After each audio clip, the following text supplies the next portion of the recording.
Hello students, मैं चारू सतीजा आपके business studies की टीचर। और आज हम बिजनेस स्टडीज़ का बेटा 9 चैप्टर स्टार्ट करेंगे जिसका नाम है फाइनेंशियल मैनेजमेंट। तो हम स्टार्ट करते हैं।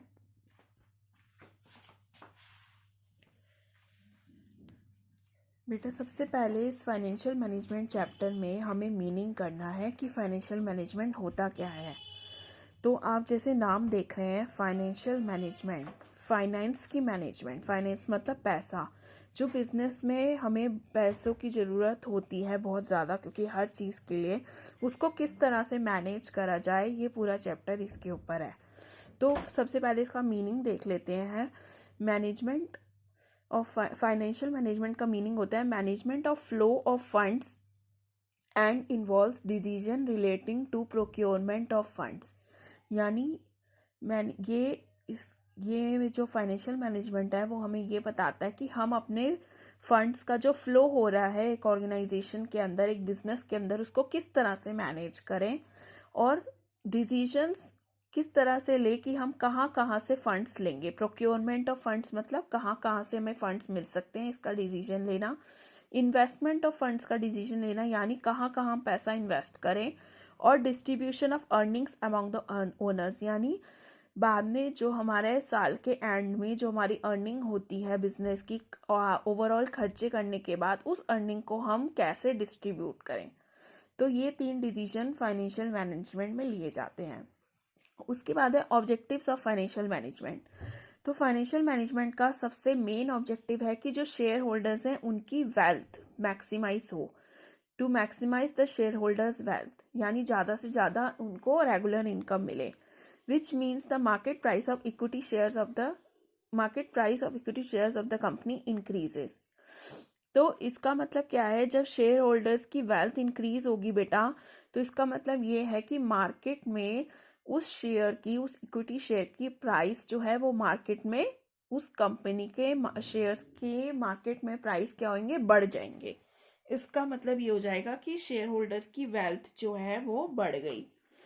तो इसमें जो फाइनेंशियल मैनेजमेंट हम करते हैं उसका मेन मोटिव यही होता है कि जो हमारे शेयर होल्डर्स हैं उनको रेगुलर एक इनकम मिलती रहे, उनकी जो वेल्थ है वो मैक्सिमाइज होती रहे, ज़्यादा से ज़्यादा बढ़े।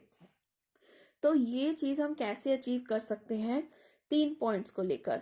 सबसे पहले हम ये इंश्योर करेंगे अपनी ऑर्गेनाइजेशन में कि हमें जो फंड्स मिल रहे हैं, जहाँ से भी हम फंड्स ले रहे हैं बिजनेस के अंदर, बिजनेस स्टार्ट करने के लिए, वो हम फंड्स जो ले रहे हैं वो रीजनेबल कॉस्ट पे लें। यानी हम कम से कम, आप कोई भी चीज़ खरीदोगे तो आप ये कोशिश करोगे कि आपको वो कम से कम कॉस्ट पे मिले, तो वो फंड्स हमें रीजनेबल कॉस्ट पे मिल जाएं। इससे हमारी जो ये ऑब्जेक्टिव है अचीव हो पाएगा।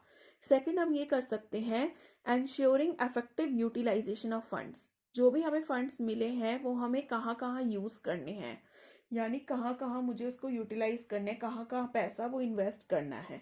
अब देखो, पैसा मैं वहीं इन्वेस्ट करूंगी, अगर हमें भी किसी चीज़ में पैसा इन्वेस्ट करना होता है बेटा, कोई लैंड खरीदने में, तो मैं वहाँ इन्वेस्ट करती हूँ जहाँ पे मुझे बेनिफिट ज़्यादा मिलता है और कॉस्ट उसकी कम होती है।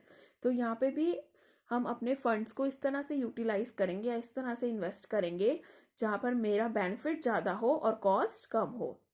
उसके बाद थर्ड पॉइंट आता है सेफ्टी ऑफ फंड्स, कि जो मेरे फंड्स हैं वो सेफ रहें। ये हमारा एक ऑब्जेक्टिव है। ये ऑब्जेक्टिव हमारा इन 3 चीज़ों से अचीव हो सकता है। फिर आता है हमारा फाइनेंशियल प्लानिंग। इस चैप्टर के अंदर देखो बेटा, ये फाइनेंशियल मैनेजमेंट वाइड टर्म है क्योंकि मैनेजमेंट करना, और फाइनेंशियल मैनेजमेंट के अंदर आता है फाइनेंशियल प्लानिंग, यानी फाइनेंस की प्लानिंग करना। तो ये नैरो टर्म है जो फाइनेंशियल मैनेजमेंट के अंदर आता है। तो फाइनेंशियल प्लानिंग का मीनिंग क्या होता है बेटा, process of estimating the fund requirement of the business and specifying the sources of fund. यानी पहले तो हम एस्टिमेट करेंगे कि कितना हमारे बिजनेस के अंदर रिक्वायरमेंट है फंड की। जब हमें पता चल जाएगा कि इतना हमें फंड चाहिए, फिर हम ये देखेंगे कि कहाँ कहाँ से हम वो फंड इकट्ठा कर सकते हैं, तो वो सोर्सेज को राइट डाउन करना, यानी कितना अमाउंट ऑफ फंड चाहिए ये एस्टिमेट करना, और बाद में बिजनेस कौन कौन से सोर्सेज से कहाँ कहाँ से वो फंड्स अरेंज कर सकती है, ले सकती है। तो इसी को बोलते हैं फाइनेंशियल प्लानिंग। इसका मतलब होता है बेटा कि फाइनेंशियल ब्लूप्रिंट बनाना। जैसे सीबीएसई का एक ब्लूप्रिंट बनता है बेटा, जिसमें आपका बताया जाता है कि इस चैप्टर से इतने मार्क्स आएंगे और इतने मार्क्स का आएगा। तो इस तरह से फाइनेंशियल ब्लूप्रिंट का मतलब ये हमें बताएगा कि कहाँ कहाँ से हम लोग फंड्स अरेंज कर सकते हैं और कहाँ कहाँ पे मेरी कितनी कॉस्ट लगेगी। तो इसमें हम फाइनेंशियल प्लानिंग में बेटा क्या करते हैं, फोरकास्टिंग। तो प्लानिंग आपने पहले भी पढ़ रखा है। प्लानिंग का मतलब क्या होता है कि हमारा जो फ्यूचर है वो अनसर्टेन है, तो हम उसके लिए क्या करते हैं, फोरकास्ट करते हैं। तो forecast of long term and short term funds requirement, यानी मेरे आगे रिक्वायरमेंट फंड्स की दो तरह से हो सकती है। एक मुझे लॉन्ग टर्म में भी फंड चाहिए हो सकता है, जो लॉन्ग टर्म चलेगा, मेरे को लॉन्ग टर्म के लिए इन्वेस्ट करना होता है, और एक शॉर्ट टर्म के लिए भी चाहिए होता है। तो वो दोनों फंड की रिक्वायरमेंट फोरकास्ट करना कि कितनी चाहिए और कहाँ कहाँ से मेरी वो रिक्वायरमेंट पूरी हो सकती है, ये सारा फाइनेंशियल प्लानिंग के अंदर आता है। फिर हमारा आता है बेटा topic objectives of financial planning, यानी हम फाइनेंशियल प्लानिंग करते क्यों हैं। तो सबसे पहला पॉइंट है to ensure availability of sufficient funds whenever they are required. तो हमारे बिजनेस में बहुत सारे टाइम पे हमें ऐसा टाइम आता है जब हमें फंड की रिक्वायरमेंट होती है, तो हमारे पास अवेलेबल फंड्स अच्छे से हों जब हमारे पास रिक्वायरमेंट आए, ये इंश्योर करने के लिए हमें फाइनेंशियल प्लानिंग करनी पड़ती है।